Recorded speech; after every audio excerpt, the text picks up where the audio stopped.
Welcome to the Ray Podcast, and tonight we're going to dive deep into the steamy world of hookup culture and the desensitization of sex. Is swiping right leading us straight to a societal apocalypse, or is it just a fun detour on the road to enlightenment? Tonight you have myself, Raider, aka Terry, and Mr. Savage, your co-host. Hello, hello. And to answer some of these questions, we have Lana. Hi. I know most of y'all don't know who Lana is most of the time, but I've known her for quite a while. So I know she's had something to deal with this kind of culture before. So yeah, we're going to have a fun time. I'll have some of my stories myself.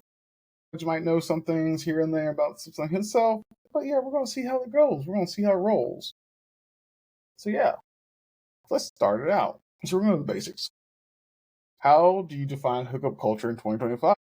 Is it just Tinder-fueled flings, or has it evolved into something more like a subscription service for emotional avoidance? What are y'all's thoughts? Want to go first, Lana? I think it depends. As someone who has been out of the game for a while and is slowly going back in, I don't really use Tinder or things like that in the sense of it, but I've heard from my friends who do, Facebook dating, Tinder, Bumble, and those types of apps that it's most of the time very transactional in a way. And it's very hard for some people to actually try and find anything meaningful. But here's the thing about that. Why do they go there in the first place? I know we're in a technological age all the time and everything like that, but is it so hard to get out of your house, go do something that's not involving alcohol, to go meet somebody, and the natural way, the way that we used to do it back in the day?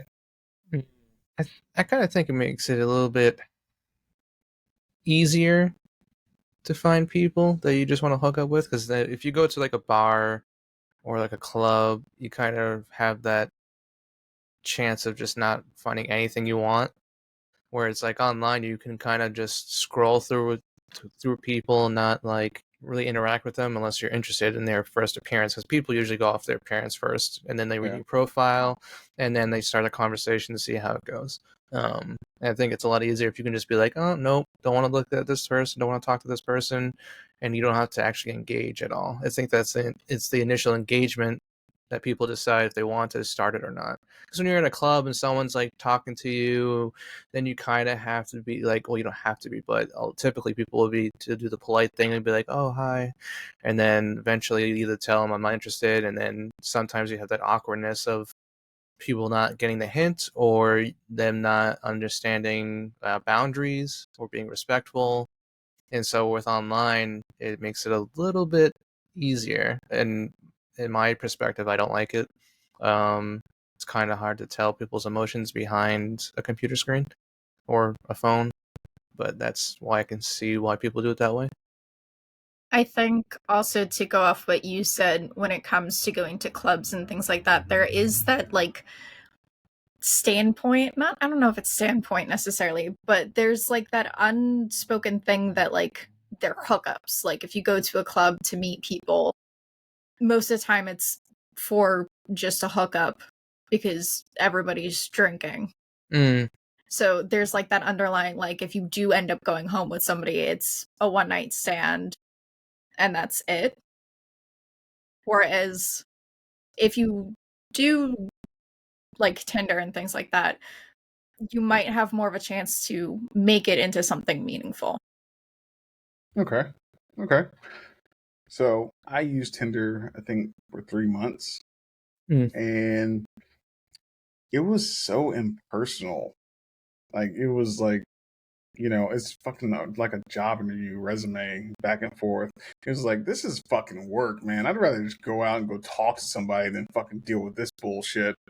Because, it's one of those things. You just go do it. I know people lack confidence in person because they like to have that, that anonymity.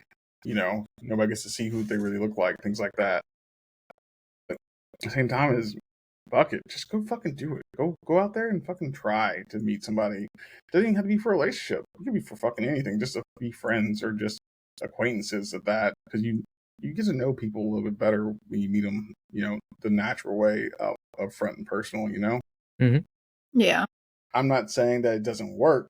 I'm not saying that meeting people online doesn't work because there's living proof sitting right here. That it does fucking work. It wasn't on a dating site. It was just people just getting to know each other. Mm-hmm. And now they're off engaged and about to get married. All thanks to you. Did not fucking see that shit coming. I didn't. I'll say it. I didn't see it coming that way. Because when I got the message she messaged it, oh, he proposed to me. I was like, fucking what? I was like, this don't add up. This don't fucking add up at all. Best way to do it. But it is what it is. But yeah. So, yeah, for myself, like I said, I did Tinder, I did Bumble, and it was one of those things that I'll fucking try it because all my friends just bugged the hell out of me. They're like, you're a catch, blah, blah, blah, all this other bullshit that people want that like. I was like, okay, but I'm an acquired taste. That's true. Fuck it. I'll try it. Tried it. Had my friend, she's just like, let me see it. I was like, cool. And she looked at it, no, not this one, not this one, not this one. I was like, okay. Said, oh, you're not putting this in here. You got to write your profile like this. I was like, this really feels like a goddamn job interview right now. It gets like that sometimes. Mm-hmm. I think that's the scary thing, is like it turning it into like almost a job interview type situation. Mm-hmm. Instead of like you're just trying to meet people, whether it is for friendship, companionship, relationships, fuck buddies or friends with benefits or anything. Like, it's supposed to be like this fun experience most of the time. So turning it into a work type of situation can get annoying. Yeah, I get that. So, who else has had their fair share or tried internet dating before? I have. You have? Yeah. It was while I was in the Marines. Mm-hmm. I did Bumble, actually. I've never used Tinder. I can't remember. I think one of my friends had Bumble, and I had just gotten out of a really shitty relationship, and they're like, you should try this. And I did, and I had really good conversations with some dudes. Other dudes, just straight, first thing was dick pics. Unsolicited dick pics. I was going to bring that up later in the conversation, but yeah, that's the bad part about online dating. One-stop shop of how do you get judged by every fucking female in the female group at one time. Oh yeah, we save those. I do not doubt that. I'm in several compare and contrast. I'm in several fucking group chats with mainly women, and I get added to. I was like, why the fuck am I here? And they're like, just because you understand this. I was like, no, I don't. I keep asking you all the time, what the fuck are you doing? But then that comes in the group chat. And I'm just like, what the fuck is this? Like, oh, this was what got sent to me today. It's like, my boyfriend, friends with benefits. Yes, oh no, just a random guy. I was like, wow. I actually had someone add me on Snapchat. That was like a mutual friend. So I was like, oh, this is going to be good. Like, I'll get to know this person. They sent me a dick pic. I did not respond how they wanted. And my entire Snapchat got banned. So I had to create a whole new one. How did they get it banned, though? I don't know. I tried reaching out. Snapchat doesn't really have, like, a support, like a customer service. That's really weird. I could reach out to. I'm just curious how you got banned. It's like, report them, then they get banned. Unsolicited dick pic. Yeah, it was awful. I was like, I lost so much shit. I'm like, this is why. I didn't do anything. But yeah, it's kind of weird going into something like that as a female because you kind of have to prepare yourself for the unsolicited dick pics because it's going to happen. That's weird. It's interesting too because it's like a lot of the times a woman isn't like yeah, a dick is attractive. Like no female usually looks at a dick and is like, that's a nice cock. No. That's a nice Like, cock. It's like usually like a man, obviously we like, butts, boobs, those kind of things. We look at that kind of stuff and we're like, that's really nice. But for like a woman, they don't look at someone's dick and be like, yeah, that's really nice. If the size is big, sometimes they'd be like, whoa. But it's not like, whoa, I want that kind of thing. Just more of like a surprise it's that kind of big. So Texas has said something intellectual for once. The old ways of going out and meeting people is over. It's not as genuine as it used to be, and no one is upfront with their intentions, even after asking for a while. So what's the point of cut off there? What's the point of going out and spending money before you even get to a date? Valid point. Valid point. It does seem like it's going out of style, no matter what. I know people who still meet people the genuine way, the old-fashioned way, but time and time again, it's getting outdated and it's weird, and I don't understand why it's getting outdated. Well, I do understand why, because it's convenience. It's all about convenience now. Yeah. What's the fastest route? Convenience and unrealistic standards. Yeah. There's a lot of that going around today, and it's on both sides. Like, the typical thing for like, I see a lot of now for like women, like, he's got to be 6'3", jacked, super rich, and it's like, how unrealistic are you being right now? Because that's like a 1% of the pool. But then it's also the other side as like men being unrealistic, but they want a woman to have certain features on the woman's body, and it's just like, you guys are being too like high in standards. You gotta too picky. You gotta like go for actually like personality, and then like, yeah, his looks are nice, but that's not gonna last forever. That's gonna disappear over time. You want someone that's actually gonna be mutually connect with a little bit, at least. Yeah. I do have to say, last year I went out with my best friend Cass, and I had a guy buy me a drink.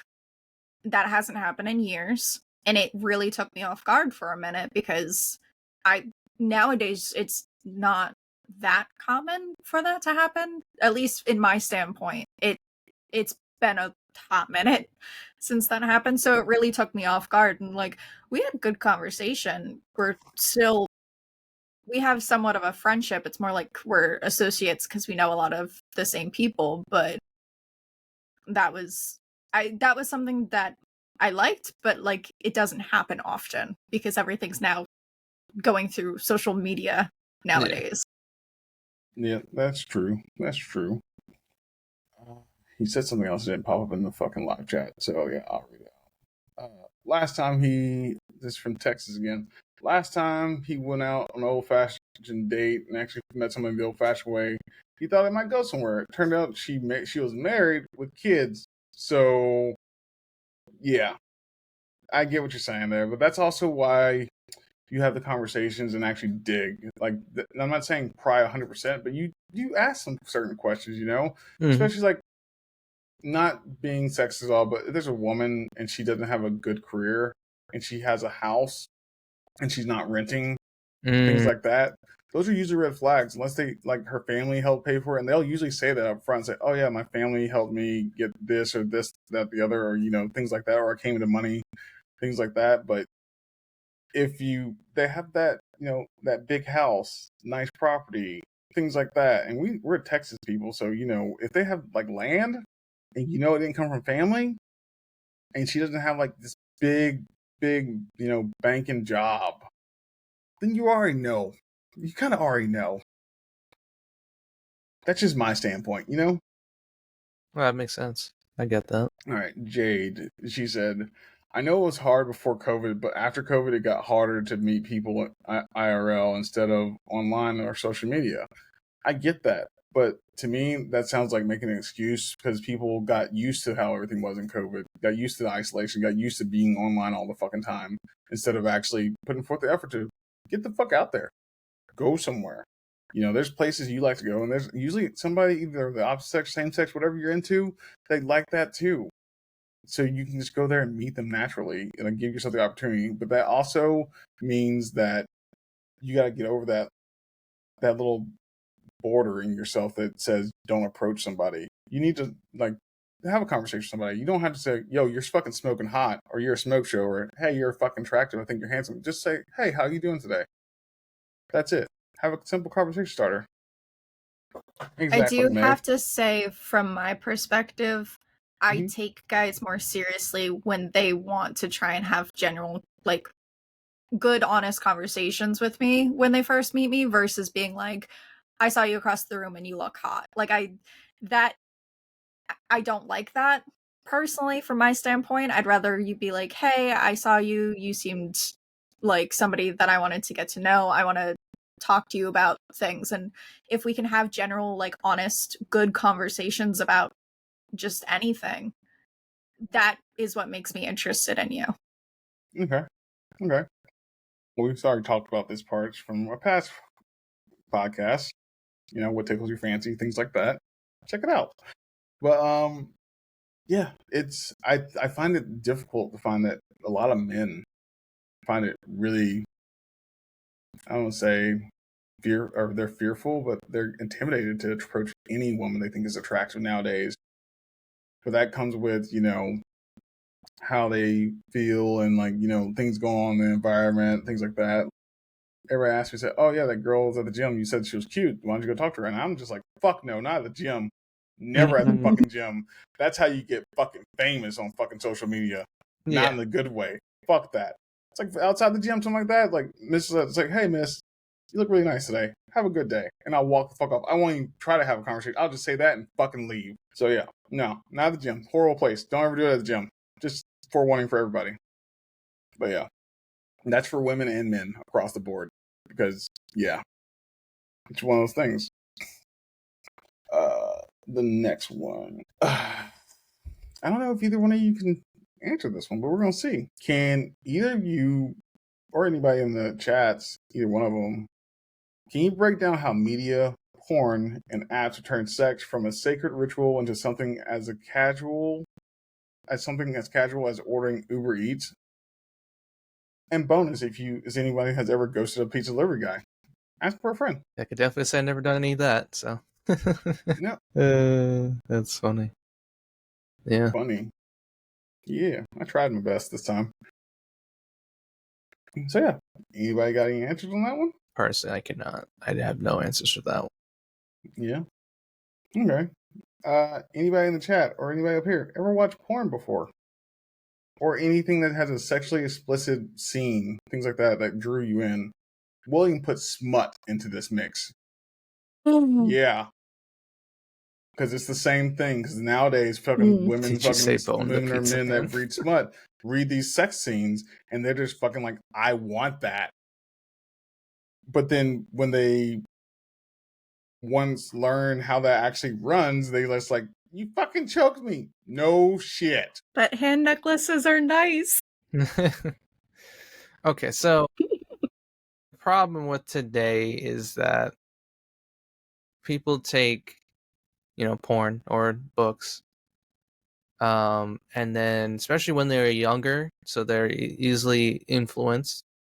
So they think that that's how you should act in accordance to sexual activities, or making out or acting out certain things. When you're going to be often disappointed, and then often the mood gets spoiled because you think what's real is most times not the case. Yeah. So, Lana, Hi. say what you're thinking. Say what you're thinking. We don't keep inside thoughts in on this one. No, we say it out loud. I think there are pros and cons with smut books. I think that it can be very positive and empowering people, but I also do think that there are authors out there who, when they write these scenes, especially when it comes to specific things, when it comes to sex, are not as in the culture of, like, when it comes to BDSM and other things, when it comes to kinks, they don't know as much as they should. So how they represent it is different than how it actually is.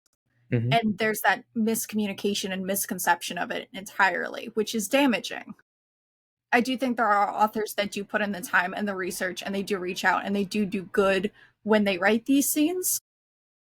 But I think it being so widely available, it does have a downside because it, especially when it's younger people who are still growing and learning, because they think this is what sex is, and so when they have it and it's not that, it's damaging on both male and females. But as adults, it's, I think, a very different standpoint. So, my standpoint. Let me relook at the question again. Breaking it down, no matter what, and no matter which way you look at it, sex fucking sells. Sex sells across the board for everything. That's why they use attractive women and men to sell like apparel or a cologne, things like that. That the sex sells. That it always has and always will. It's one of those things that nobody can fucking compete with at all. But you also gotta look at it as, hey, do we just give in to this and just let it slide, or do we have something to contest it a little bit there to make us elevate ourselves a little bit more and just say we're not all about sex, things like that. Because you lose things like the intimacy with sex, things like that. Because people don't. Does in the books it talks like in smut books and some of the movies it talks about like the intimate connections, things like that. But people aren't looking at that. They're looking at this hot sex scene that's filled with raw passion and desire all across the board. They don't fucking try to. And so that's one of those things that just keeps adding fuel to the fire no matter which way you look at it.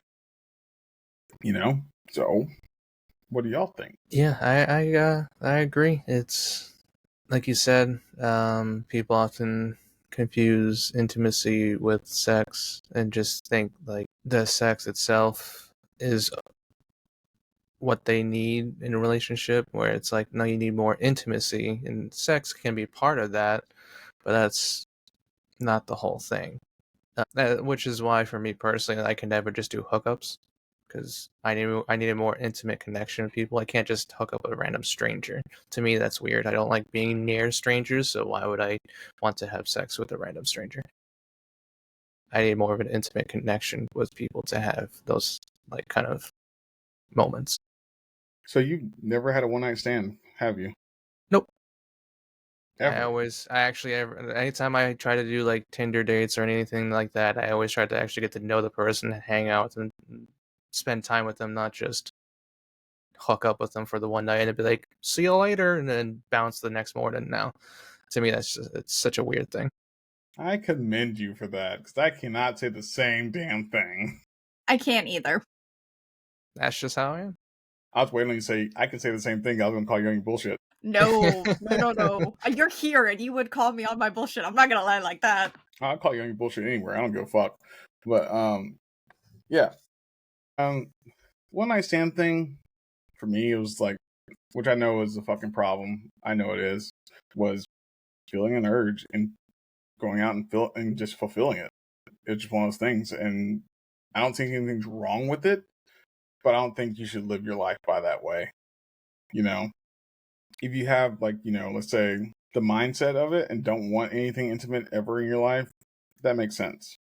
But if you want something to be real, like what I see people say all the time and complain all the time online, but I can't find a real man, I can't find a real woman or anything like that, they're not trying hard enough to fucking actually get what they want. So that's my 2 cents. And I'll keep saying it. I can see that, definitely. My one night stands, I was younger. Most of the time I was going through something and just needed to escape, and that was an easy way to do it. I was single, I'd go to the bar and I'd find somebody, and that was how it went. And it wasn't the best thing, but it happened, and I don't do things like that now because I find no enjoyment in it. Well, that's good. All right. I mean, same thing for me. Well, you know that already. So, Aaron, yeah, tell story time for me. I got really drunk. I went home with somebody, and you mind if I tell the story? You want to tell the story out first? Me? Yeah.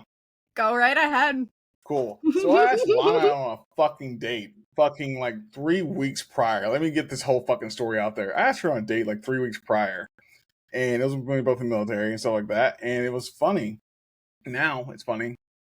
And I was drinking all fucking day on the night of the date. I sat down and I passed the fuck out on the goddamn couch. I was so pissed. I was waiting. Yeah. And I looked at my And phone he and I had a stood me the Snapchat. fuck up. Didn't stand you up. Look, standing you up means I fucking purposely did that. I didn't purposely did it. I was drunk. I was going through some shit. We're not putting that part out there. But, you know. Okay, anyways, so producer lady's here now, so she gets to give me shit. So I guess I did stand her up. I stood her up. I ghosted her. It was my bad. I was a dick. I knew I was a dick. Woke up next morning, looked at my phone, had a Snapchat from Lana. You're like, fuck. Looked pretty, looked really gorgeous, everything like that. I was like, yeah, cool. Looked at the times, like, fuck. Me now would have messaged her and communicated with her. Me back then, very fucking toxic, didn't give a fuck about really anybody at the first place. And I fucking said, fuck it, it'll ride. And just kept going on about my life. 3 weeks go by. 3 weeks. See her at the fucking bar. She is pissy. She gave me the fuck you look. I hate you. Everything like that. But we talked like adults somehow with alcohol involved. Don't know how that happened, but we talked like that. It was fine. She went home. I kept fucking drinking at the bar. I went home with somebody else. I never, when I was doing the hookup thing, I never stayed the night. That one time I did. I wake up, like everything's fine, walk out in the living room, fucking Lana's there. Yep. I slept with her roommate and I didn't fucking know it. And yeah. Yep. Like I said, I used to be a piece of shit. Nobody fucking believes that, ever. I really was a piece of shit. So yeah. But, you know, time goes on. We're not telling the rest of the story because it involves some shit that isn't settled yet. So, yeah. So yeah. Is this one of the many reasons why you do not drink anymore? Slightly, yes. He puts a little bit into it. So you need to learn moderation is what I'm hearing. Because you overindulge into drinking. Yeah, moderation. I drink whiskey. I'm a whiskey guy. I can moderate whiskey. I've done it before. It's not that bad. I don't have a cup. I don't know if you saw like a while back when we were just starting the podcast out. Yeah. It was the big yellow cup. Yeah, it was about 3/4 way full of whiskey, and the rest was Dr. Pepper. That's how you know I do that. So yeah, I have problems with drinking and self-control. I have impulse control problems too. I'll admit that openly. That's a known fucking fact, so it's not a surprise. I have impulse control. So yeah. Yeah, that's why your fiance gets to yell at me whenever the fuck she wants, because she knows I will fucking do anything fucking impulsively and stupid. And I'll tell her, oh, I'm gonna do this. And she'll say, quit being a dumb bastard, fucking stop doing that shit. I'm like, yep, gotcha. Yeah. It's like a living babysitter without living in. Just via telephone. So yeah, I was a bad person. So yeah, and you know, took some years, and we talked like grown adults again, and yeah. So it is what it is. What did you say, Panda? So from both of your perspective, I need a fucking full out answer from this one. So I'll give you a second. Think about it before. From your perspective, does frequent casual sex lead to emotional numbness? I know Savage can't really answer this like from just knowing it, but you know, he's had his own thought process. I think it can from like, it depends on the person and how often. Because it can be also someone that just says, say you masturbate every day or something like that, like once a day, twice a day, 3 times a day, whatever. I guess the meaning of what sex should be to just getting the dopamine hit you get from all that can cause you to go numb from it all after a while, I guess. So yeah. Okay. My answer is very similar. I do think it depends specifically on the person, because we're all wired a little bit differently. So for some people, yes, it can definitely numb you in the sense of doing casual too often, you lose all of that.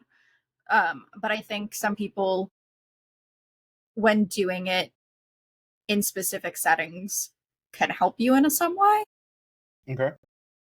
So I think it really does depend on the person. Okay. So, a study shows oxytocin bonds us during intimate acts like sex. So, we are basically training our brains to treat people like disposable razors. So, yeah, little in fact there. So, it's one of those things that, people, when they have casual sex with multiple partners, things like that, the numbness does come because your brain's using oxytocin bonds and they're just like, I want this, I keep this, everything like that, but you're switching people over and over again. Yep. And a side note, because my buddy Jimmy, I ran this by him earlier, and he said, "What about this?" And I was like, "I didn't think about that." So yeah, where is it? So having sex with someone is giving someone the energy, a part of yourself that is no longer reobtainable. That's from a spirituality outlet. And if you know anything about Jimmy, he's not spiritual or anything like that. But he said this has lots of bases across the board for everything, including sex. Oh yeah. So yeah, a good visual representation of that is if you've seen the movie Avatar, not the Airbender, but Avatar with the blue aliens. The blue people. Yes, the blue people. Which is also very loosely based on Native American culture, because for them it's the same thing as sex is a spiritual connection. Same with marriage. Marriage for them is a very spiritual thing. It's not seen as legal in the eyes of Americans, government law and all that, because that's just more of a certificate kind of thing, but piece of paper. But for them, it's a spiritual thing. So like you said, you're giving a part of you to the other person, their significant other. You're bonding two souls into one, essentially. Yeah. Another way to think about it, I know a lot of guys are going to get this. Some women do. They understand tires and cars and everything like that. But look at a tread on a tire. The more miles you put on it, the less tread it has, which in turn gives you less traction on any road. So, yeah. I definitely do think, especially when it comes to the spirituality, if you're religious in any sense, you do feel like you're losing a little bit of yourself with the casualness of doing one night stands or even friends with benefits or fuck buddies aspects, because those can change or end at any time. Even if you're a serial relationship person who just bounces from one relationship to another, in that aspect of being with so many people, you start losing a little bit of yourself and start feeling lost because you just give, and you don't kind of protect yourself. That's a good standpoint right there. All right. So, Savage, you got anything right now? Nothing in particular, no. It was just or like you said earlier, where it's a hookup kind of thing is not something I would do personally. So I don't have a lot of knowledge on that end, but I know how it is done through the means of social media and such. It's when on those websites, I noticed obviously Lana, you said women get a lot of dick pics, where it's a lot of men, they'll get ghosted. So you both say you both swipe, what is it, left Swipe or right. right? Swipe right. Yeah. See, I haven't been on that for so long, but you swipe right, both of you do, and then the guy does the first engagement because that's how it usually goes. But then the woman doesn't respond, so now the guy has to gauge, maybe she's not online today, maybe she's not interested. Now I've had the experience where I'll give it 3 days and then I'll say another message, and then either the person's not interested, so they're just not going to respond, which is fine. Everyone has their own choices, or they'll get really aggressive towards you.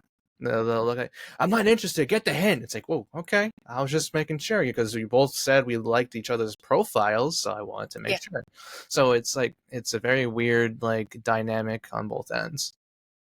You can't tell 100% what the other person's thinking until they say it. The nicer thing, if everyone could be, if there was no ill will done on both sides, men being disgusting and then women could sometimes be nasty. If everyone was just good, they can be hey, I appreciate the offer. Whoa. What? You said sometimes? Sometimes, yes. You said sometimes. Sometimes. No. No? No. No. That's what she's fucking giggling. The things women think and do, they could go farther than men. That's true. I know that for a fucking fact. That's true. Because no. So it's even. At least at the median level, it's fucking even. Yeah, but yeah. from my personal experience, I've seen that on both ends, and I just wish that people would just be upfront, and then someone on the other end can take that honesty and not get too drawn back negative or like have an emotional response to that. Because sometimes, again, someone might say, hey, I'm not interested, and then the other person will be like, well, fuck you then. And then they get nasty with it, or et cetera, et cetera. Yeah. Yeah. All right. So, have you ever heard of suicide swiping before? Yes. No. I have not. Please elaborate. That's when you're on a dating app Mm-hmm. and you just swipe right on every fucking thing. And everything. Yeah. It does not matter. You do not look. You just legit suicide swipe.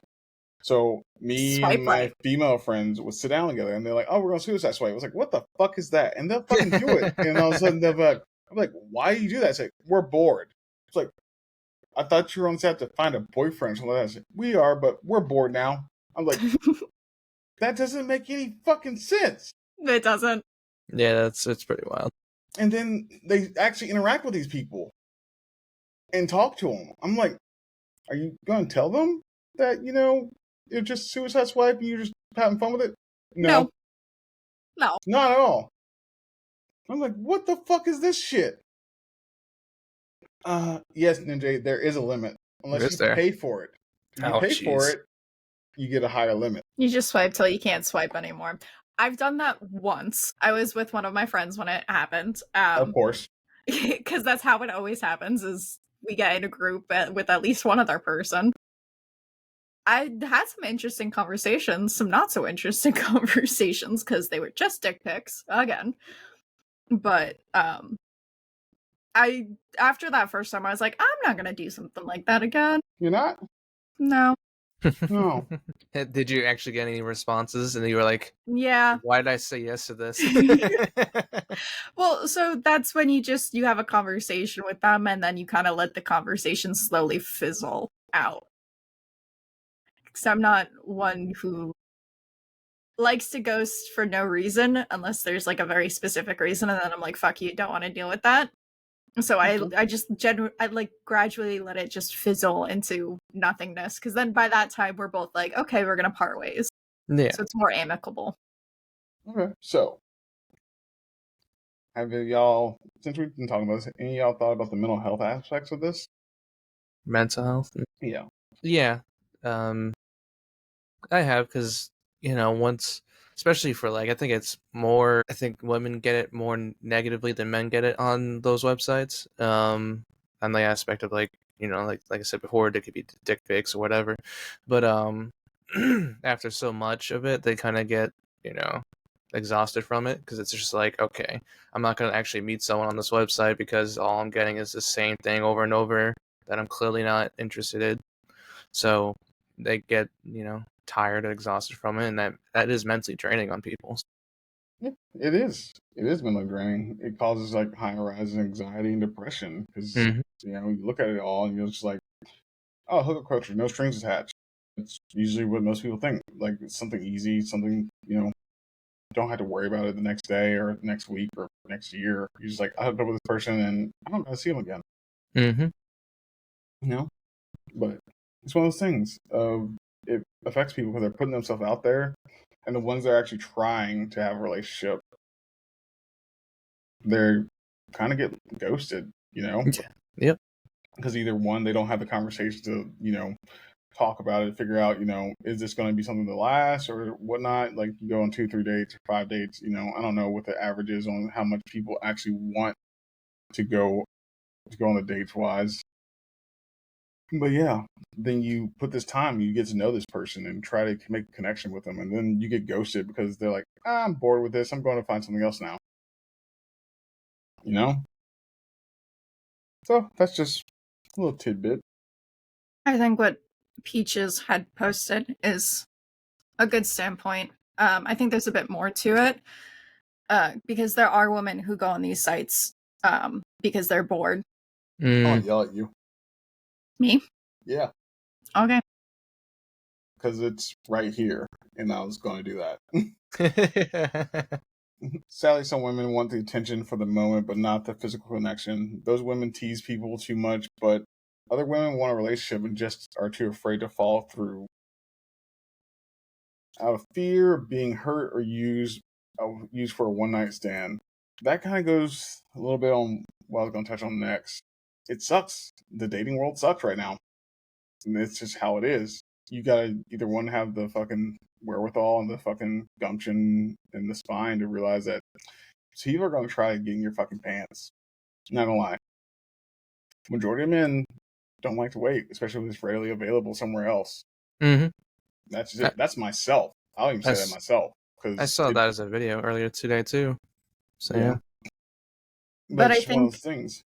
I think this does touch on the mental aspect in the sense of because when women are bored or going through something, they try to, some women, I'm not speaking for all women here, some women try and find a way to deal with that in going onto these websites and trying to get that attention to validate themselves.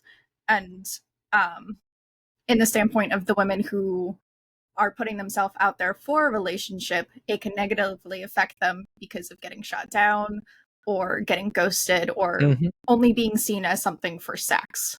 So there is, I think there's more negative to it than positive, but when it is positive, it's, really good and beautiful, but it's really hard to find out which way it can go to also kind of shield yourself while also putting yourself out there.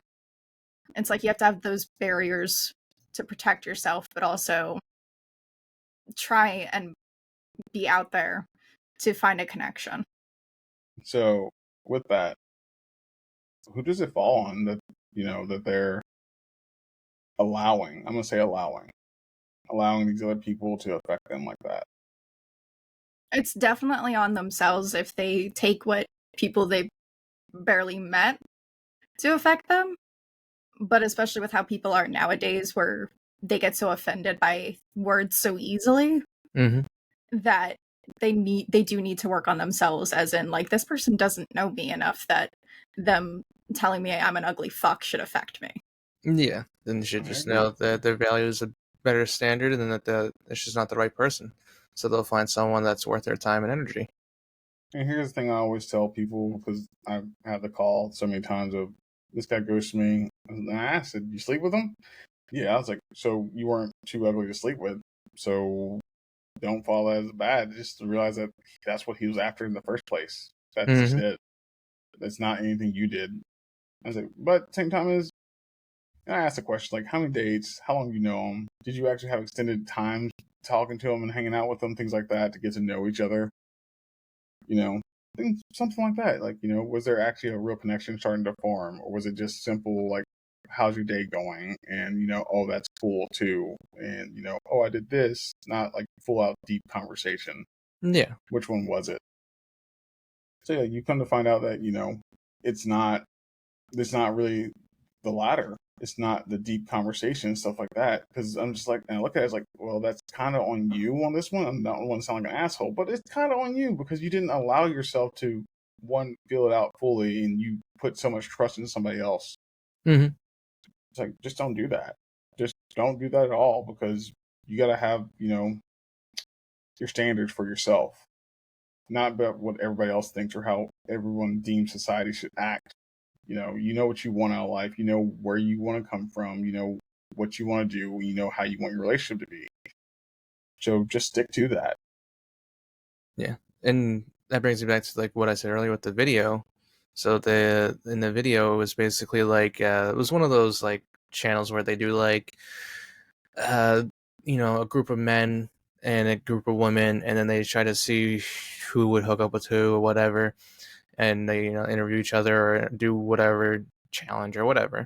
And this chick, she comes up and she's not dressed like the rest of the women there. She was dressed she was less sexualized. She wasn't wearing like, she was more modest. Yeah, she was more modest. She had, she didn't have like a push-up bra and tight yoga pants. She actually just had like, a nice pair of jeans, a nice shirt. She looked still good, but she wasn't over-sexualizing her body. She was actually going in for her personality traits. And so when they talked to her, she sounded very dorky was the word they used a lot, and she was very happy and giddy about what she does as a job. Like, introduce yourself. What do you do? So she was like, yeah, I'm a scuba diver engineer. So it's actually a pretty well paying job, and very smart.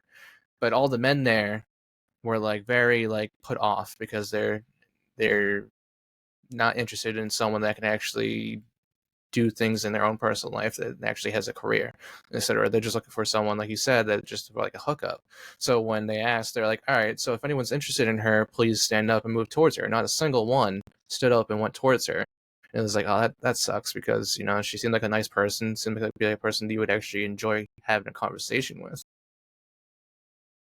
See, that's one of the things that I can say myself. I like the modest look. Is it great when they dress sexual and sexy and everything like that, and like skin tight clothing, things like that? Of course, but I enjoy more modest because that's what you normally get every fucking day.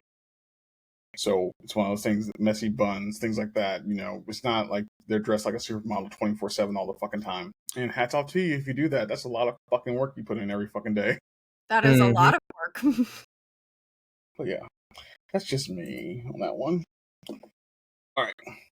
For the romantics, which I think, Savage, you actually are romantic since you don't like the fucking casual hookup thing. Does desensitizing sex erode your ability to form deep connections, or is it liberating? Or is it liberating us from outdated fairy tales, like expecting Prince Charming when all we need is a decent Netflix recommendation? Again, it goes person to person, really. Some women more have modern times. Not every single woman wants a Prince Charming. They actually want to do everything themselves. So they might see it as put offish if a guy comes in and thinks he has to do everything for the woman, be the knight in shining armor. But then some other women might actually want that from a man. Again, it just depends on the person, and you kind of have to find out when you interact with the person, get to know that significant other, or just the person you're trying to meet and talk to. So yeah, for me, I like to call myself like a helpless romantic. Like, I just believe that if you want something for like the long haul, then you should prioritize someone's mind over their body, someone's like personality, what makes them unique, what makes them as a person instead of an object. Because a lot of times men will just hook up with a chick because she's very attractive, and then a lot of the times the woman might hook up with that guy because he has a lot of cash. Because that is usually a thing that people like to do, is like a kind of like a trade in essence. Because that's from the start of humanity. Protection, give you something, and in return they give you, a child, a significant other to have, because you may not look attractive as a man, but you have that other substance in life. Yeah, I get that. Sorry, I laughed. It's just No, I see what you drift there. Drift, big booty hoes, or get the fuck out. I love drift. So, look, talking about what you're talking about, like, look at how it was back in the day. Romans had orgies. And it wasn't anything that was like, it wasn't transactional. It was just like, hey, we're all gonna go here and just fuck. That was it. And it was Greeks, part of how the Romans. culture was. And I was like, and some people have the mindset like, oh, I'm down for that. But everyone else is just like, especially nowadays, like, I'm not about that. Like, they'll say it behind closed doors, things like that. It's like, oh, I'd be about that. But you put them out on the spot, they'd be like, no, can't do that. But yeah. Let's look at this. So, from y'all's perspective, because I know you have friends that are married, you have friends that, did the Tinder thing, probably met someone good, or like yourself, who met your fiance online and everything like that, and now it's going great. But let's look at it from the swiping perspective. If everyone's too busy swiping to settle down, are we heading toward a population crash, or just more room at brunch tables? What do you think? Lana? I do think, because a lot of it is now more based in apps and things like that, it does change the perspective of things. I don't know if I would say a crash necessarily, but I do think as times change, what everybody wants is different. That's I don't know, I don't think it's here nor there. We go through waves of whether it's how do I say this? Take your time. Yeah. I mean, And everyone in chat, you can answer too. It's fucking fine. It's lovely when y'all talk. I don't think it would be a population crash itself, depending on how long it lasts. Like, if this becomes, I guess, worse than it is now, I think it could definitely lead to that, but I wouldn't say necessarily at this point it would. Okay. Okay. That's one answer. Yeah, I don't think it'd be a population crash. It'd just be a lot less serious relationships with people. And relationships won't last as long because you see it more and more now where like people are getting divorced left and right. And a lot of the times too is like it could be a serious like argument with two people, right? And then instead of working it through together like you're supposed to, a lot of times people know that they can get their instant gratification from another source through online dating websites, whatever.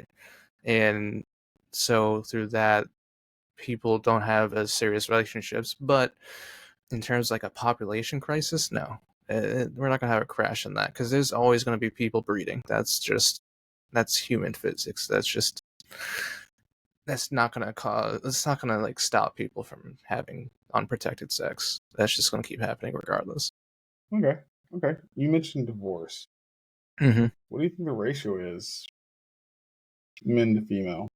Like who's having the divorce? Like someone who's caught. Who's asking for it? It's definitely more the women than it is the men. 4,000 in 2024 for women. Asking for divorce. So again, because it's more of an attention thing, where not every woman, but a lot of women like an attention, especially with today, where they can be praised as beautiful, gorgeous, that kind of thing, and then there's a lot of cheating going on too, so that could be a big proportion on not just on the woman but also on the men itself. The men will easily be able to find another woman online and then meet up with that person, have a one night stand with them, and then go back to their wife the next day. Yeah. Oh, please let this pop in the live chat. I really want to post this. God damn, it didn't. All right. So Drift said hashtag get rid of Snapchat filters. I'm on board with that. I'm 100% on board with that shit. You don't like my potato filter? No. Absolutely fucking not. But yeah. Yeah, I see it goes from both ways no matter what, because there are men that are fucking pieces of shit that of course. like start But to there start are to also marry women. Mm-hmm. It's just I'm humans. gonna fight you if you cut me off one more goddamn time. Anyways, there are men that are pieces of shit, everything like that. Women, same as, but it goes to the standpoint of nowadays they don't have a reason to work it out because they have fucking options now. Yeah, exactly. Like it's not like back in the fucking 90s where it's like, oh, we're going through divorce. Let's try to sit down and figure out what we want first and figure out if we can make this work. Or, do we just not, can we not just coexist at all? Things like that. Nowadays it's well, I'm going to get divorced, blah blah blah. For women it's like, that guy was hitting me up the whole time we were married. I'm gonna message him real quick and see what he's up to. Kind of things like that. Or, they'll be like, I'll try my way online, see how this works out.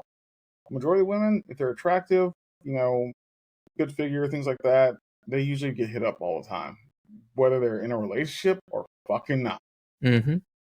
So, and they know it. That's the thing about it nowadays. They know that they are attractive. They know they're at this top level.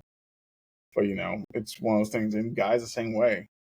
Guys get hit up while they're married or in a relationship all the fucking time. And it's like, and each opposite sex can tell when the other one's getting the attention. Mm-hmm. They can tell.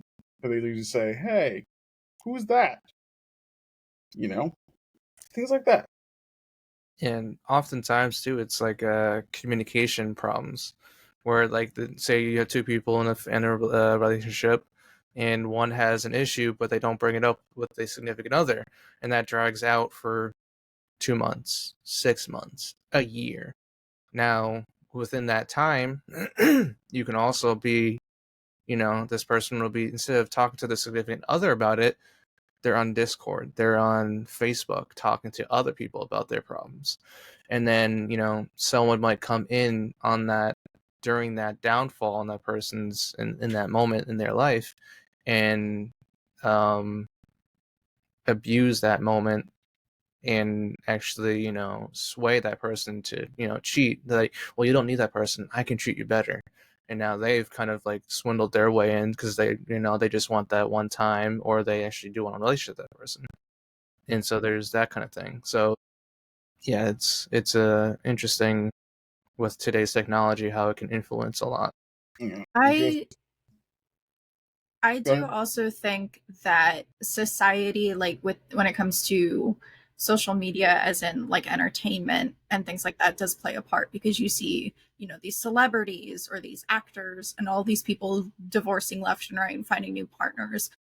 But I also think how you were raised plays a part in it. If you see a good, healthy relationship, you grow up with that, you kind of want that in a sense. And that's what you look for. Whereas if you if you grow up in a more toxic environment, that's all you have ever known. So you start searching for that as an adult, and that's just a cycle that you need to break so it doesn't repeat. Okay.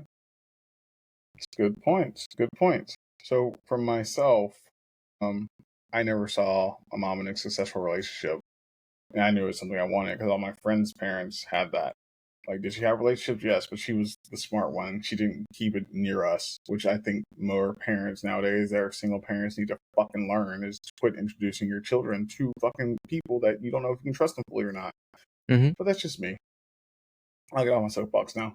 But yeah, it was just one of those things that we didn't know. So we didn't get attached to anybody without actually knowing who the fuck they were fully, kind of thing, knowing if they're going to be there the full time or not. So that's kind of like, a little tidbit on that little side. But Griff said something very useful about, how it used to be to now. He said you used to be able to say bye and end stuff, and that was the end of it. You never heard from that person ever again. That was it. And oh, he said that weird. And that was the end of it. Haha. Now it's like people can pretend to be anyone on the internet, never close the doors to any relationships. That's true. That's very true. But, it's the day and age we're in now. Yeah. The Which dynamic sucks. has changed. 100% sucks. But it is what it is. Let's look at this one. Gender dynamics. How does this affect men and women differently? Are women more empowered now by owning their sexuality nowadays? Or burdened by societal double standards that turn fun into slut shaming or, calling them hoes, things like that. And when it comes to guys, they're just playing the field, just building their character, trying to get experience, things like that. Or just a collection of awkward morning after text.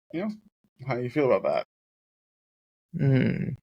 I've always hated the double standard when it comes to men and women, when it comes to being empowered by sex, because it's always seen as a negative for a woman.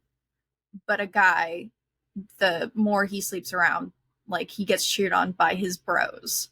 And I've always hated that. I think it's not something that, and I can understand people who want to keep that more private, and I think that is okay, but I don't think it should be viewed as negatively as it can be, especially when it comes to women. And that's always been my standpoint. Okay. Savage. I would have to. Yeah, it is an interesting perspective on things. An example. Let's just say in high school you have a beautiful female teacher, right? And she ends up sleeping with one of the students. All the other boys are gonna praise him. They're gonna be like, "Dude, that's sick. That's fucking awesome." you reverse that, and it's like crucifixion. And it should be both ways. It should be crucifixion on both sides, basically. Like, it's wrong, it's inappropriate. No one should be doing that, especially if you're a teacher and the student is 15, 16. But if it's a boy doing it to a female teacher, it's seen like, oh, that's so cool. That's Badge of awesome. honor. Yeah, it's a badge of honor. It's like, you had sex with a hot teacher, cool. And then, but if it's the opposite, then it's just like, oh, that he's a pedophile, he's a etc. And at the end of the day, it should just be seen as negative on both sides. It isn't. That's, like you said, there's a double standard to it, and it's bad. And today, though, I think it actually, with social media, it kind of made it worse, because now everything is so sexualized. There's no mystery to it now. There's no, like, chasing the mystery to it all. Whereas, like, today, you basically can see that person top to bottom naked if they do OnlyFans, or if they do, whatever. Where it's like, back in the day, you see a beautiful woman in a dress, you're like, oh, it'd be nice to actually, try to, get a relationship with her, get to know her, and then, romanticize with her and all that kind of stuff, and then finally get the reveal of what she looks like underneath and all that stuff. Yeah. Whereas today, though, everyone is just sexualizing things with everything. Anime, books, movies. You see sex scenes on all sides, not just like straight things too. Bisexual, gay, lesbian, all that stuff. It's just heavily sexualized into society, like it's the norm. Where it's, yeah, I think it's like almost a negative, because it's almost suffocating, because It gets shoved down your throat. yeah, it's lackluster after a while. It's like, it's nice to have it every so often, like a hint of it, but not all the time. Every time you see something. So I don't believe in this slut shaming thing. It's like, cool, you're fucking young, you fucking did some stupid shit. You learned from it, right? Cool. We're good. We're all fucking grown. Let's fucking figure it out. I just got a message with a good catchphrase that I haven't heard in good phrase I haven't heard in a really long fucking time. And this is one of the things of why men's mentality is the way it is. A key that opens many locks is considered a master key. A lock that opens by many keys is just a shitty lock. That kind of goes to the mindset of fucking most men a lot. I know I think differently than a lot of people. I know I do, and that's fine. But oh my god, yeah, oh my god. But yeah, that's just one of those things. It's how people consider it, and it's how it looks like too. I don't feel like you should be slut shaming, because you never know what a person's fucking actually been through. Unfortunately, it's not the best way of coping or dealing with things, but it's a way of coping and dealing with things that you're not getting hurt, you're not destroying your life. Hopefully you don't get fucking pregnant, Yeah. But there's different things on that one. We'll touch on that in a second. But yeah, it's just how you look at it. Everybody's different. Everybody's standpoint's going to always be different on this one. I had my buddy talk to me. He's like, yeah, this girl's a fucking freak. And I was like, okay. I was like, and he's like, yeah. I was like, did you ever ask her the question? He's like, what do you mean? He's like, any guy who's ever had somebody do something really freaky or sexual to them has this in the back of their head. It's like, this ain't the first time. Unless you've been together, fucking high school sweethearts the whole fucking time, not separated at all. Where'd you pick this trick up? Where the fuck did you pick this trick up, Yeah. Things like that. And it's, like you said, people can live their lives the way they want to, but I think it's like society as a whole has given this notion, especially a lot more towards women than it is towards men, that like you should sexualize yourself to the point where that's like your only way to be successful in life. A lot of it, because you see that in social media. This is your ideal appearance of what you should look like, the ideal beauty, all that. And then, like, if you want to be successful and rich, do OnlyFans, because it's there. And by all means, if that's what you want to do to make a career and make money, that's your choice. I'm not going to tell you not to, but I think it's still something that is more of a negative than it is a positive. Oh yeah, I can agree with that. All right, let's move on to a little economic angle. Because why the fuck not? Does hookup culture fuel consumerism, like endless date boosting restaurants' profits, or is it draining our wallets on therapy bills? For post hookup existential crises. Mm-hmm. Nothing says a downfall of society like Venmoing for Plan B at 3 a.m. You know what I'm saying? Things like that. Because I see it as it does boost profit because, you know, when you're doing all these fucking dates and stuff like that on Tinder or Bumble or whichever one you're using, you're like going to a decent restaurant. You're not going to McDonald's. You're not going to McDonald's. You're like, I want to impress this person. The first kind of impression off the back. Like it's gonna be this. It's got to be like this. It's got to be like wine and dine, the whole 9 yards kind of thing. That's not me though. For that, I wouldn't do that. I'd be like, you want a home cooked meal, or do you want to go to this nice mom and pop restaurant, things like that. But most people want to show out and like be out there and show that they can handle this lifestyle. They can always curate this no matter what they're doing throughout the whole time. So they want to actually be that person that's, look, I'm always going to be able to take you out to places. I'm always going to be able to take care of you. Oh, you know what? You want to get your hair done before the date or nails done before the date? I'm going to send you some money. I'm going to cash out you some money real quick and fucking, do that so you can look cute on the date. Things like that. So, and I've heard it all. Heard it all on that stuff. So it didn't make sense to me on that kind of stuff. No, I definitely think I agree with you on that, where it monetarily it does boost things, because with it being social media and that being such a big thing now, going out on dates, it's like a quick, you meet somebody, you talk for a bit, whether it's for hookups or for something more, you're going to want to go out to get to know each other and like have that first meetup. And most of the time you're going to want to do that in a more public setting. So you're going to go somewhere and she's going to spend money and he's going to spend money, and that helps all of these different businesses no matter where it is. So I think in that sense, yeah. Okay.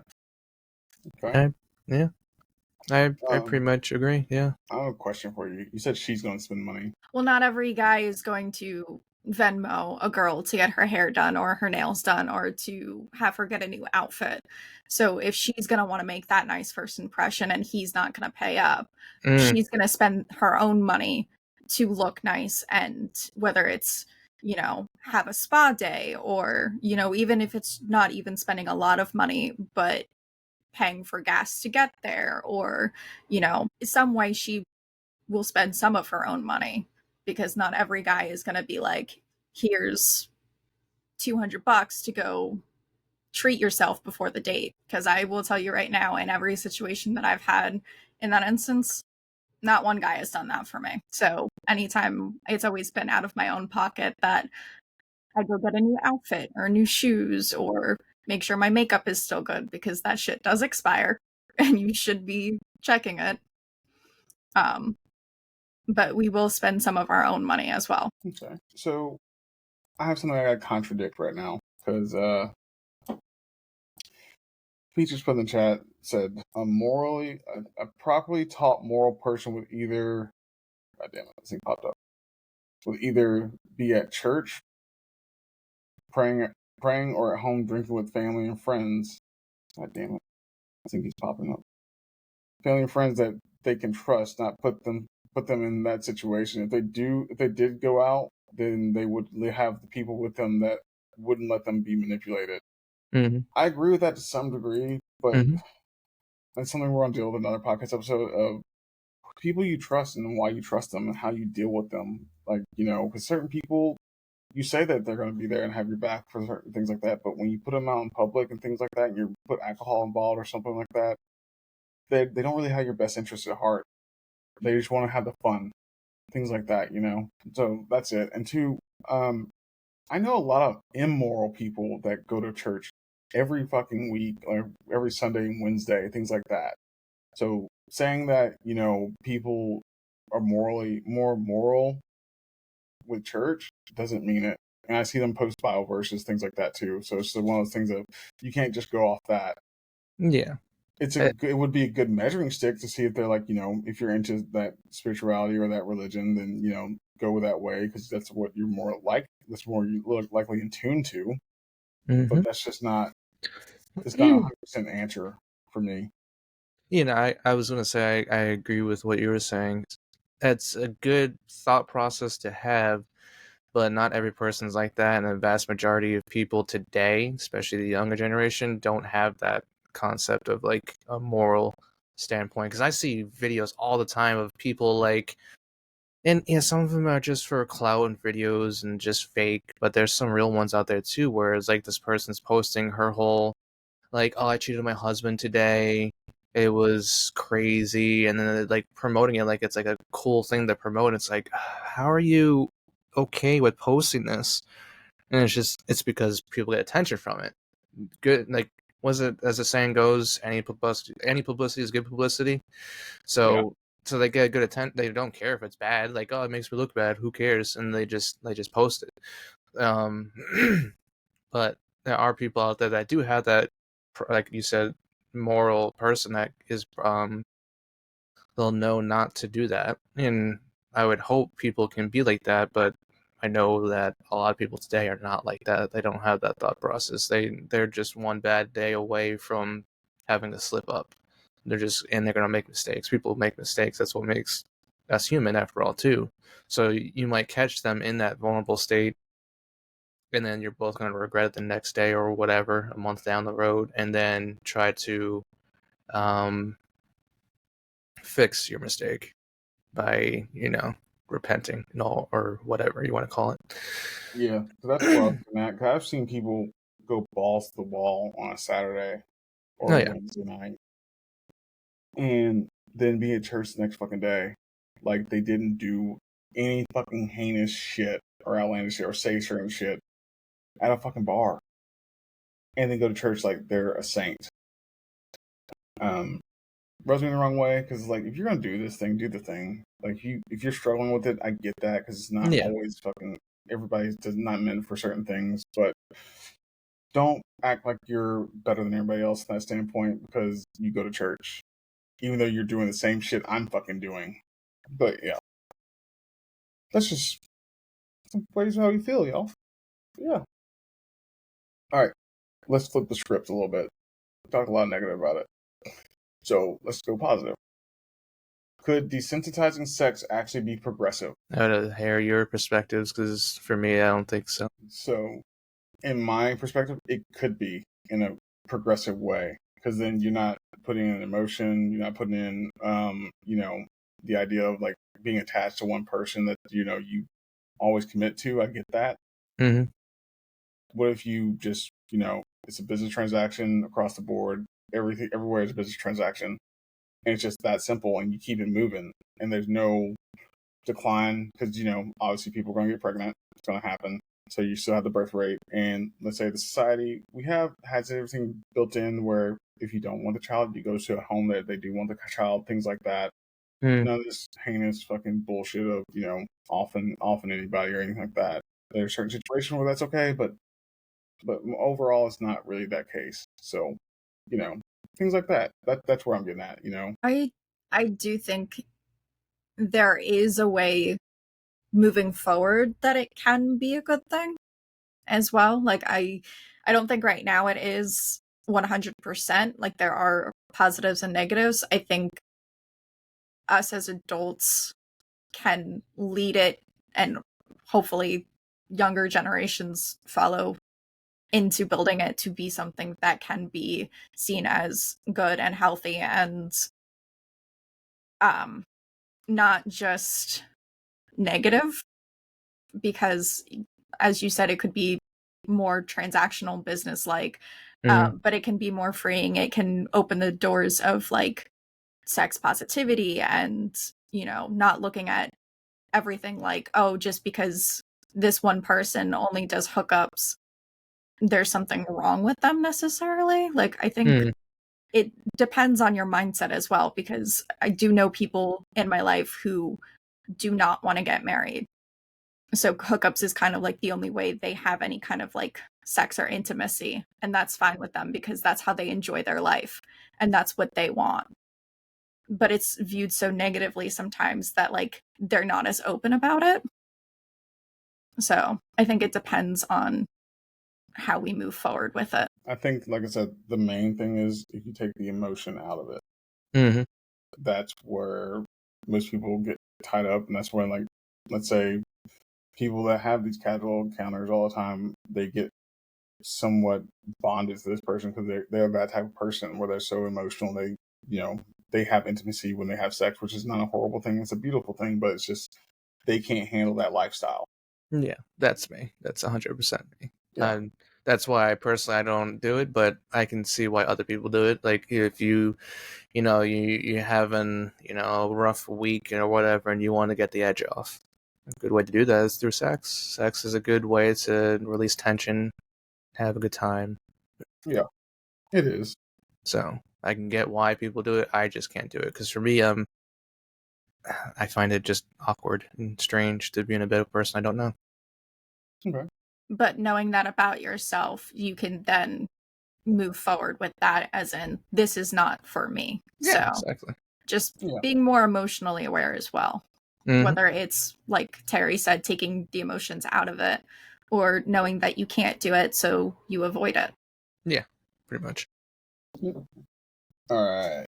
This one I think you might have some words to say, Savage. How might technology evolve hookup culture for the better, like AI wingman teaching emotional intelligence, or VR dates that skip the small talk stage? Yeah, use your imagination, dog. Come on, That's some wild stuff. Skynet this shit. No, well, the crazy part is you don't have to go too far because people have gotten married to robots, so it's like a legit thing. Someone actually got engaged and married a robot. It's like, or like a VR, like not VR, an AI, um, created like simulation of like a person because that person in particular hasn't found that, you know, person in life, or they don't have the time or whatever, and they just want to visualize the perfect, you know, significant other for that time. So they want this and this. Well, now you just put that as the coding in for the AI, and then the next thing you know, the AI builds that for you, and you have the perfect wife or husband. You don't have to worry about the stresses in real life,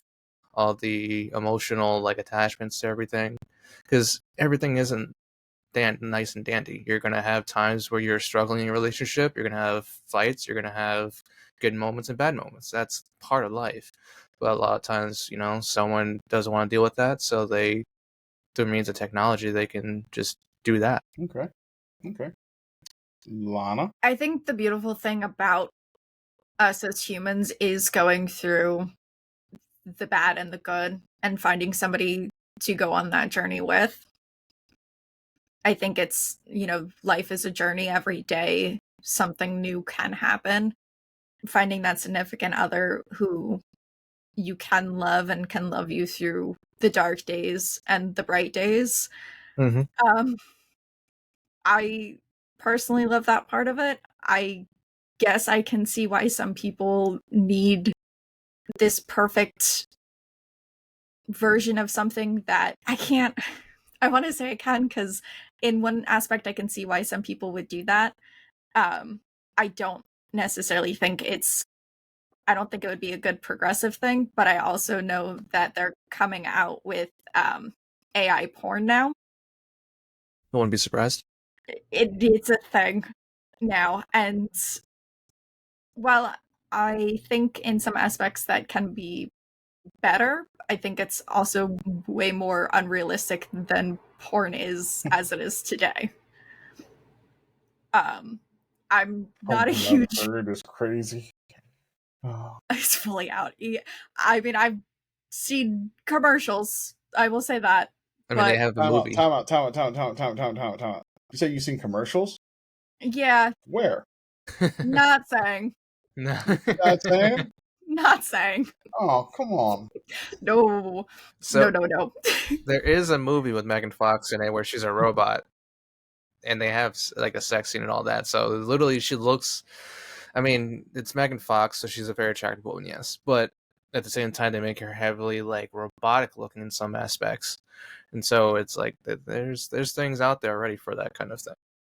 I think when it comes to like the AI aspects, well, it can be progressive in other aspects. I think when it comes to relationships and things like that, we need to be more diligent and careful because it can I feel personally it can go bad in a lot of senses.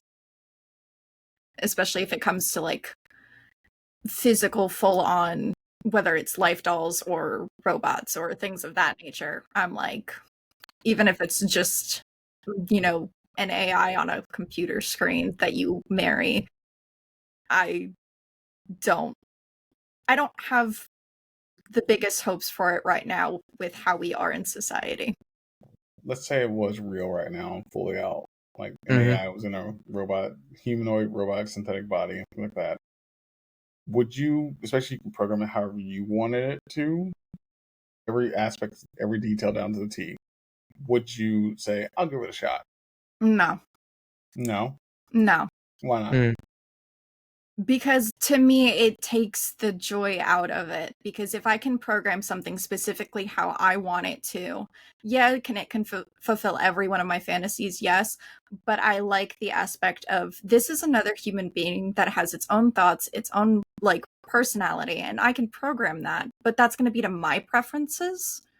I'd rather learn somebody who has their own preferences, their own thoughts, their own feelings, their own emotions, and build from that. AI learns. Yeah. Nobody's ever got to the end result of thinking, can AI fucking feel or anything like that. We probably won't see it in our lifetime, honestly.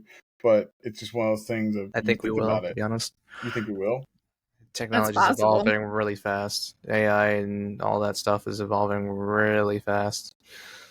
Also, this actually probably brings into the context of a different question you had earlier, where now this would actually be a problem for human population. Because if everyone can just have robots to what they want, now you're not procreating, and there's going to be less and less babies every year. I get that. I get that. I do see that 100%. See that as a big problem. But yeah. All right, Savage, I'm going to ask you the same question. I swear to God, if I get disconnected, I know why. But if you could have an AI synthetic human bot that literally all your will, all your whims, everything you want, everything like that, would you? Let's say you're not engaged right now. I'm I'm not gonna put that out engaged. there. You're not engaged Yeah, right this now. is a hypothetical. All hypothetical. All hypothetical. I still wouldn't, because it's at the end of the day, I know this imaginary robot creation is not a real person. Like Lana said, it's just, yeah, it's AI and it can generate its own like thoughts according to what I program it to, but it's still not the same. You're not gonna have the randomness of that other person. You're not gonna have those on and off days, because that robot, unless you program it to make it have random days where it's just pissed off for no reason, then that just makes it worse. Because honestly, you're not gonna want a homicidal raging robot that just rips your arm off one day, beats you to death with it. Something crazy. It's like, it's not real, and it's never going to be, no matter how much you program it to. A good show actually to kind of show this aspect is what's it called? Westworld. There you go. Westworld is a good fucking show. Awesome show. But that's pretty much shows AI robotics taking over and them creating robots to what their desires seemed what they wanted in that time frame. Yeah. Yeah. All right. So you answered. I would say no, simply because I go off people's instant reactions. I don't want people to think about stuff like that and things like that. So it's like I need that initial, always like the what the fuck moments, and I do it all the fucking time. So I can't do that with something that's an AI or anything like that. Yeah, for Lana, if you can go back to your young self, let's say 18, 19 years old, what would you tell yourself about casual sex or dating apps, anything like that? What would you tell yourself? I'll give you a minute. Probably would just tell myself to be a little bit more careful with what I share, because I'm a very open person, and at times that can be good when I know somebody better, but younger me was very open about a lot of things very quickly, and that's not the best thing. So maybe just putting a little barrier up as to not tell everything to people that I don't really know well. In that aspect, take the time, get to know somebody, and not just tell them my entire life story a week after we've met. Gotcha. Savage. It's kind of hard to like, because my personality is pretty much off the concept of not doing hookups and stuff like that. And to 1 second. So Drift says I'm gonna make an army of robot babies because his words were, what if they had a baby oven in them? a baby oven in them. You know, it's funny, they did make a concept of that in Japan, because Japan's crazy like that. That's such a great place, though. Are they all going to play Call of Duty Warzone? Is that you're going to have a streamer team full of a Warzone and play guitar Yeah, all different guitars, like acoustic, 6 string, 7 string. You have your whole band right there, Drift. Your whole fucking band right there for you. God. What the fuck did he say? Japanese robot baby Warzone. That's fucking great. Drift is always wild. It's like that. Yes, he is, and I love it. Yep, we're here for it. But going into the question, what would I tell myself, my younger self? To be more patient. Because before, when I was really young, I didn't think I would find anyone, and then I found someone I thought I had like a time with, and then moved on from that. Now we're the better one. But just to be more patient, really, with yourself and with others. Okay. I tell myself to leave the goddamn app. It's fucking worthless. Honestly, I have no problem talking to people up front and just getting to know them. So this doesn't fit me. It doesn't fit my dynamic at all. But yeah, that's just me. All right. Lana. Yes. Any questions you want to ask? Doesn't have to be about this fucking episode. You know how this runs, so don't act surprised. For me and Savage, go. Is there someone from your life that you think is either someone that, how do I want to say this? How do I want to ask this, actually? Mm-hmm. Is there someone from your past that if you could say one thing to them, like what would it be? Like, would it be like, I'm sorry I fucked up? Or would it be like, I wish like we never went down that path? Savage, you can answer this first. So with these questions, it's always interesting because it's like, if I were to do that kind of thing, that it might change like the outcome of like your current self. And I don't like changing my current self, because then you don't know what you're getting out of that equation. But anyways, let's say hypothetically, if I were to go back in the past, talk to someone, I would actually let go of a person much sooner, had I known the outcome was going to be what it was now, instead of like wasting time and energy on that person only to just not go where I planned it to go. So I'd probably be like that, something like that. Raider. I'll go next. No, I got it. Okay. Well, first we're going to do this because I know most people won't get this reference, but cracking like Jay said during the Zane's Usi's promo, yes, I am. Didn't think she'd ask a question like this. So, yeah, I'd go back and tell myself, shoot the fucking shot. That's just it. Shoot your shot. And that's what I'd do. There is, what I know now. Yeah, with what I know now and with how I am now, there is one instance where I would have just let it go instead of holding on to that pain and trying to find answers from somebody who, when I actually did try to reach out to them, just was gaslighting me again. So I would have just said, let it go, and moved on from it instead of holding on to that for as long as I did. Then start singing "Let It Go, Let It Go." Oh my gosh, you are ridiculous. Oh my. I haven't heard Frozen songs in so long. All right. Next question. Keep going. That's just one. Play that Frozen. This fucking wild drifts. If you could be any mythological creature, what would you be and why? Werewolf. Okay, so we'd be rivals because I'd be a vampire. If that's really how it went, we don't even know for 100% factual if that's how it went. We just know by what it's said now. Because most Yeah. things back then are like lost because they didn't write anything down. That's true. That's true. Yeah. I think I'd either be a siren or some kind of fae. You would choose a goddamn siren, wouldn't you? I like the water. Shoot me. Mm-hmm.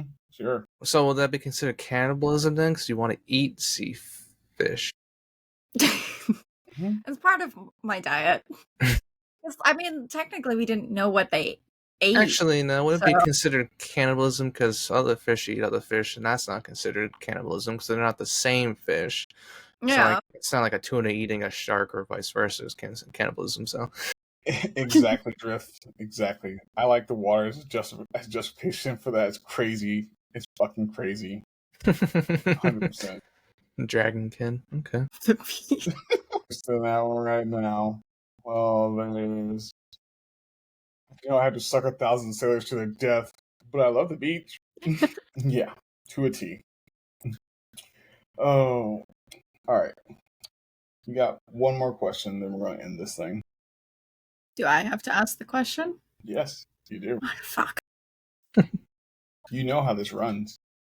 I thought you guys were going to ask me a question. I've asked 2 already. I've asked you questions this whole fucking podcast. Yeah, but it was about the podcast topic. I don't know if I have another question. Ooh. If you could live in one game, what would it be and why? In one game? Yeah, like your life is a game that like we as streamers play. Are we the main character first off? I need to know that. Yes. If that's Okay. what you want to be. If you want to be a side character, that's Easily, fine. But, easily like, know this answer. Never would be a side character because most games I play, the side characters always fucking die. So we're not doing that. My character dies multiple times, but it's okay. He comes back every time. Jesus Christ. I would go with Halo. Master That's Chief. just the game Okay. that's always stuck with me. Master Chief. Yes.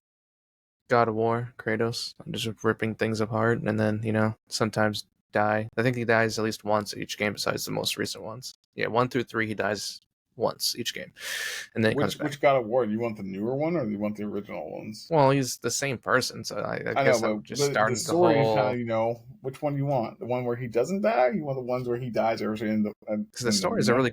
I think the stories are a lot better in the more recent games, but the action is just a lot better in the older games. That's why I probably just live his whole life. Just because starting off being a Spartan general, to becoming the God of War, being betrayed by Zeus, and all that crazy stuff that goes on. Okay. mine would be Tomb Raider. Tomb Raider. Tomb Raider? Yeah. Simpsons Really? hit and run. Yes. You've never fucking once talked about Tomb Raider, and I've fucking known you for years. Good game. Yeah, I only talk about that game with my family. Good I games. have all the games. I've played all the games. I actually have one of the older PS2 games in the back of my car in my trunk. Don't know why it's in the crate full of other random shit, but there's a case with that one of those games. I was like, why is that in here? I was like, okay, it's so random. I don't. Yeah, it's my dad got me into Tomb Raider, so that's something that me and him talk about. I don't normally bring that game up a lot because it's kind of like a special like family game, so it's not one of the top ones. Oh, here we go. We're gonna do this. It's outrated from gaslighting. Obviously, I gaslight every fucking body for some way, shape, or form for any reason there is. So that's the thing. From Drift, like always. But yeah. Plus, mm-hmm. Any closing thoughts, Savage? Modern dating sucks. There you go. Modern day does suck. 100%. I agree. I'm gonna do something I haven't done before. PL, boss lady, is your mic down? A question from you. Can you type it in the chat? Yes, please. Don't put the pussy on a pedestal. It's fucking wild. But he's fucking not wrong. He's That not is wrong. wild. Thank you, Driss. I appreciate you so goddamn much. Oh my god. That's fucking fantastic. Oh, next Which wait on PL's fucking message, question. I know it's gonna attack me in some way, shape, or form because I put her on the spot to do this, so that's gonna be bad for me. Not for y'all probably, but I accept it. I think she's just happy there's no behind the scenes shit anymore. I know. Good amount of time. And Psycho, since you're in the chat, write a question too. I'm gonna put you on the fucking spot too. Since you're newer, it's a lighter. It's a flame. It's not the same thing. Knife, pointy, flame, burn. And for all you don't know, Psycho's one of our nearest crew members, so I decided to put him on the fucking spot right now. And he just said, "What the fuck?" And then he hates me. That's fantastic. I build morale, if you can't tell. Yeah, anybody else in the chat, you have something to say it, you know? It's live. Surprise pockets live. Waiting. I wonder. Okay, got you. That does not work either. The power of editing, everyone. The power of editing. It's a lot of quiet. So what did y'all do today? I went out on my dad's boat with him. He went fishing and I took my camera out and did some nature and wildlife photography. Nice, nice. Yes. Very nice. It's a lot of fun. Went to work.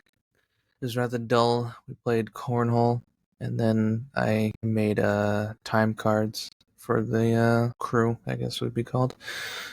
It was like 12 of us, so I just had to write up like the time cards for the coming weeks, like a whole month's worth of them. But that only took like an hour at most. That's not bad at all. No. Still getting paid to do it. That's all that matters. Yep. I just went to the gym, cooked food, and just hung out. What you have for dinner? Food, edible food. Edible food. Yeah. Wow. Very precise. Wow. Oh. Wow. Okay. All right. Let's see if it pops up. Like there's more than one question. It did pop up. It did fucking pop up. All right. So I'm gonna read it first. Do your past relationships / hookups cloud your judgment for this topic? Can you justify meaningless hookups? Do you feel as if when you have or could have hookups that people would judge you? If so or not, did you care and did it affect your attitude towards the hookups? Put that on the screen. So, did it cloud my judgment for this topic? Absolutely not. I use it as fuel mainly. And can you justify meaningless hookups? I can't justify them. They won't be real justifiable because it's just what I think. It was, I was lonely, I was bored, and I was horny. That was fucking it. Mm-hmm. Or it's like, I saw this woman, like, she's fucking hot. It's not a justifiable meaning in my term because it's not a real good conscious meaning. Yeah, I justify my actions, but I know it's not a good one. Do you feel as if when you have or could have hookups that people would judge you for it? Abso-fucking-lutely. Did not give a fuck. Because I don't really give a fuck what anybody thinks. So it's one of those things. And unfortunately, Lana can attest to that part of it. So yeah. There's my answers for it. I don't think that it clouded my judgment for the topic. I think it's a different insight from my perspective. And I was able to figure out from Savage, who doesn't do hookups, his point of view. Justifying meaningless hookups, I don't think you can. There are reasons why you do it. Does that justify it? Probably not. People are going to judge you on anything you do in your life, whether they know you or not. So I try not to let that affect if I have hookups or not. I'm in a place where I don't do hookups anymore. So, but if people learn about my past and they judge me for it, so be it. Mm-hmm. If so or not, did you care? I don't think it's affected my attitude towards hookups because most people who hook up in some way, shape, or form have reasons for doing it. So I'm at a point in my life where I don't have reasons to just go hook up with people. But I did at one point, and I don't plan on doing it in the future. That's my standpoint for those questions. And Savage don't do hookups, so he's out Yeah. this one. Yeah, it was basically my perspective on it is like, yeah, I don't do hookups, so it doesn't really affect me in any shape or form. But I guess so. It doesn't, like you said, doesn't cloud my judgment because I don't do it. And Psycho came back with a question. What are some questions / things you did to foster a genuine connection with the person you have gone on dates with? Don't stare at me. Hmm. Mm, don't do that. Questions that I've gone on dates with to try to make an actual genuine connection. To be honest, I asked what their kind of hobbies are. And it's like that's like always like a typical question, but I like to know what people actually like genuinely like to do, because if you don't like stuff that I like to do, at least have one of the hobbies that I like to do. And if I can't connect on anything on that terms, then I'm not going to be able to really enjoy hanging out with that person. So it's like, going to movies. I love doing that. Going on walks. Those are nice. Playing video games. That's cool, because then if you're both able to just hang out, play video games, that's always a nice thing to do. So those kind of things. If I can connect with you on a hobby level, then that's a good starting point for me. For myself, I do that before the first date process, because it's like you get your bearings first to figure out, what you're getting into. And us being men, we kind of do have to set up the fucking date no matter what. So it's like, for me, it's like, if they like doing something outdoorsy, I'm like, cool, I'll plan out something outdoorsy. And then while we're doing it, we just talk about fucking just anything and everything, like about our lives, like things we've done, things we've been through, things like that. Nothing too like personal, but it's just like, I want to get to know this person, and I want to know, what they like, things they're passionate about, things they're adamant about on the surface first. That way you can see if there's something there that I do like or something there I enjoy that we can share in that, and I can have something to go with it, not just piggyback off it, but just kind of add to it. So most of the question I usually ask is, what are you actually passionate about besides like the general hobbies? That's not hobby related at all, or work related, or family related. That way you get to know them as a person that's just only about them. So, yeah. So I have two different ways that I do it. It's either like I like to play like 20 questions. So I ask a question and you ask a question and getting to know somebody that way. Mhm. Or I like to start smaller. So like your favorite things, whether it's something simple like colors or, your favorite food, your favorite holiday, just to start getting a sense of a person, then move on to like hobbies and things you enjoy, likes and dislikes, to then go into more deeper, meaningful conversations. So those are the two ways I would normally do it, is one or the other. You don't ask what their sign is? No, Okay. I just no, waiting on it. I was just waiting on that to come up. That was no. it. It is kind of scary how accurate they can be sometimes. Like, I'm a Capricorn, and it's pretty accurate. I don't understand any of that stuff. I know I'm an Aries. That's all I know. That's fucking it. It's one of the reasons we get along. Lord. But Lana, thank you for coming on the podcast tonight. I really appreciate it. And thank you for inviting me. I enjoyed this conversation very much so. Fantastic. Savage, you know what the deal is. I appreciate you. Always. And sometimes it's all good. We got to work this week. That's all that fucking matters. It's good. It is. All right. Thanks for tuning in. Whether you're team sex, casual sex, or, monogamy across the board, let's keep the conversation going. Drop your thoughts in the comments. And remember, in the game of love, sometimes the real hookup is the friends we make along the way, or some shit like that. Thank you for coming to Join the Raid podcast, and y'all have a great fucking night. Check out the podcast stuff. Go to YouTube, like, comment, subscribe, and yeah, have a great day.